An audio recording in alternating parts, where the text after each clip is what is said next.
Portraits, Part 4, Our Hair. You'll need your portrait from last week, your face, a mirror, and a pencil and eraser.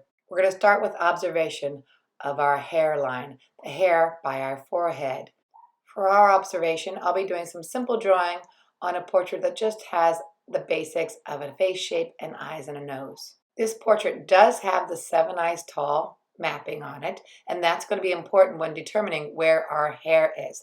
To begin, we'll look at my hairline. I pulled my hair back, so you'll see a hairline like this if you have really short hair or ponytails. Mine is a widow's peak. It starts with kind of a V and little humps that's kind of like a heart. Your hairline could be more rounded, like an upside down smile. There's different kind of shapes of those roundedness, but it could be a little bit rounded. Yours could be more exaggerated widow's peak, where it kind of humps up on 2 sides. Notice where I'm drawing all of these various hairlines. They are all starting underneath the second tick mark. Hairlines do change over time and they can go up farther on our head, but typically when you draw them on our portraits, we need to stay underneath that second dot. Let's go farther. We'll do our hairline and the top of our head. When looking at your hair and drawing it, I want you to ask yourself a few questions. Question 1, what is the hair doing around my face? The edge of the hair around our forehead creates a line. In this drawing, I'm going to start drawing some hair that is longer. I'm going to still consider it a hairline, even though it's more like bangs or long hair. I've created a line for the hair around my forehead. Now let's go to the top of our head. I am going to go to the very top tick mark. That's the top of my head. Don't shrink your head. Don't squish your head. I drew this hairline as if the person parts their hair to one side. So on the top edge of the hair, I am putting a V right opposite of the upside down V where I had the part. When drawing the top of my head, notice how the line almost stays straight until I get past my eyes. Then I start to curve it. This way I don't squish my head. Time to ask ourselves another question. What is happening by my ears? This hair is short, so it's close to the skull. When it gets by the ears, it actually lines up midway on the ear. What if you had long hair? Time to ask another question. What is happening by my neck? If you have long hair, most likely your hair is just flowing right down alongside your neck. Unless you tuck your hair behind your ear, it's probably also covering your ear. In your portrait, you would erase any parts of your ear that would be covered by your hair. By drawing this hairline, we've created a gap between your hair and your neck. It's not an empty gap. There's hair in there from the back side of your head. Go to the top of our head, which is very similar to short hair, until we hit our ear, and then we would travel right around it. See how this ear is covered by hair? You can just erase it. Let's draw the other side as if we do tuck our hair behind our ear. Your line would just go down and then up around the ear. The top of our head would be similar to how we did the other side going around our ear. What about short hair? The only difference is you stop it where your hair stops. If it stops above the shoulder, stop it above the shoulder. You should pause here and really look at your hair and see how you can relate it to what we've just seen and talked about. Watch as I observe myself and ask the questions. I'm drawing on my photograph. You'll be using your finger, looking in a mirror, and visually plotting points like we did on our face shape. What is happening by my face? What lines are being created? What is happening by my ears around the top of my head?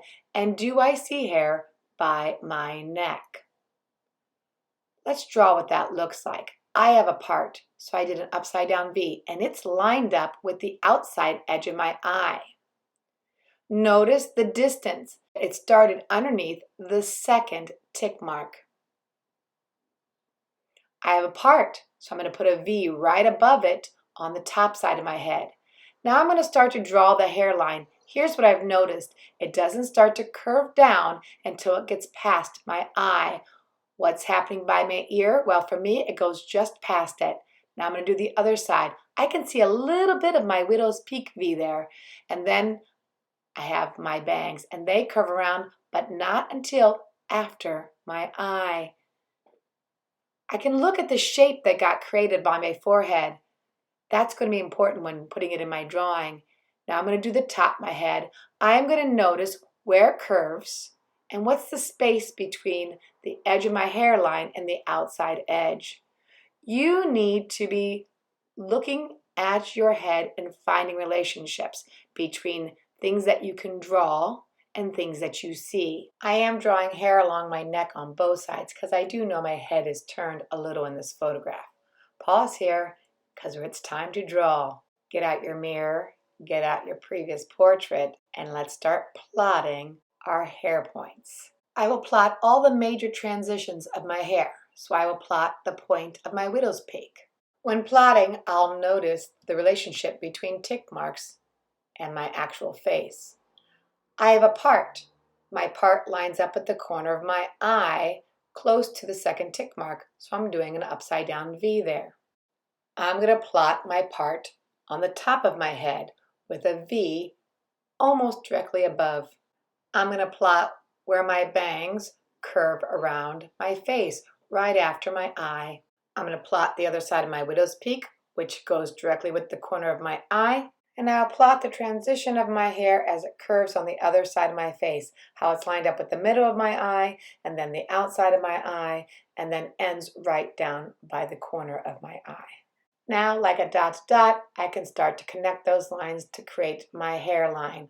I can make adjustments as I'm drawing this line, but if I plotted my points carefully, it should end up being very similar to the hair I see around my face. I will continue to ask myself questions like, what is happening by my ear? I've noticed here that it covers my ear, but it kind of matches up halfway, and so I'm going to draw my hairline down halfway of my ear. Now I go to the other side and do a similar idea of plotting my points and observing to fill in anything that I didn't do a point for. Now I'm going to go plot for the top side of my head. Again, all the same rules apply. I'm going to compare to what I see, going to compare the spacing. I'm trying to keep the distance between my hairline and the outside edge of my hair the same. I'm also saying what's happening around my neck. I'm putting some hair on both sides of my neck because I know my portrait that I took a photograph of was slightly skewed. Spend time to adjust. Don't stop until you have what you like. If your ears are covered, you can erase them or just parts of them. But I'm speeding up. Obviously, you will take your time. You will not move on until you have a nice hair shape that you like. This is a hairline. If you go to add detail later, this can get softer. There can be little wisps. Cover your portrait with an extra piece of paper so you make sure you don't smudge. I'm letting you see the whole process here of me working and speeding up and getting a final line of my hair. Once you're done, you can take your time and erase all the extra symmetry lines and eye level lines and tick marks and really clean up that portrait. However, you might be saying, my hair isn't like yours, Miss Szymanski. I have long hair. Well, look, I found a photograph of me when I had long hair, so I'm going to do a quick example of how I would have plotted my hair if it were long.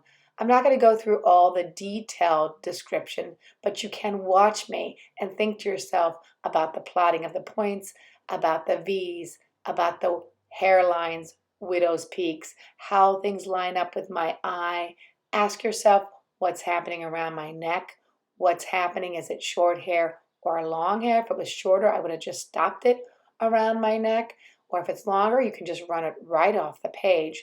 Then you ask yourself, what's happening around the top side of my hair? How much space is between the top of my hair and the hairline? But notice I do always start at that top tick mark. Don't squish your head. I do always make sure that top curve goes past my eyes before I'm curving it. Look at the shape of your forehead. What I'm going to do now is spend some time because I don't like what happened when I created my forehead. So really look at your forehead in the mirror and the forehead shape that you've created in your drawing. You might be asking yourself, well, what about bangs, Miss Szymanski? Oh yes, I found a photograph. I had to go back a few years, but I found my photograph from elementary school with me with just bangs that cover my eyebrows and is straight. I also have a little bit of a wavy hairline on the outside edge and the inside edge. So pretty much everything stays consistent. If you have long bangs, you're going to be tempted to bring the top of your head down. Don't do it. Once you add detail and add in individual lines of hair, it won't seem like it's that great of a height between your bottom of your bangs and your top of your head. Of course, you can make slight adjustments, but never a full tick mark's worth of a adjusting of height. Again, take your time to adjust the shape, and when you feel good about it, you can make the line a little stronger. Now, I don't have any photographs of me with really short hair, but my son did when he was younger. So I pulled out one of his photographs, and his is really, really, really cut really close to his head. So you can see his true hairline, and he's got kind of that widow's peak like I do. You'll notice the rest of the process is just what we've been talking about all along. I'll be relating to the curves to where my eyes are. I'll be looking at the shape of my forehead. I'll be asking myself what is happening by the ear on the inner hairline by my forehead. I'll be asking myself what is happening by the ear on the top side of my head. It's very short, so that's going to be different than what I would do if I had long hair. There's a good chance that you have a combination of 2 or even maybe 3 of these hairstyles that I demonstrated. They're sped up. Go back, rewatch, pause, practice on a separate sheet of paper.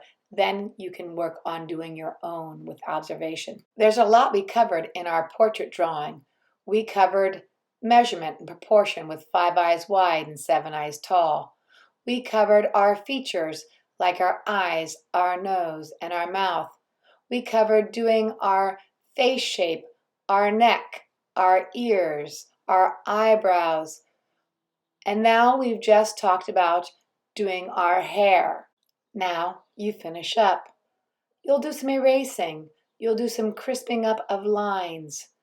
You can pull out your graphite pencils and add more detail or color pencils. But for now, I say goodbye. Our portrait time here is done. But you can continue and take this anywhere.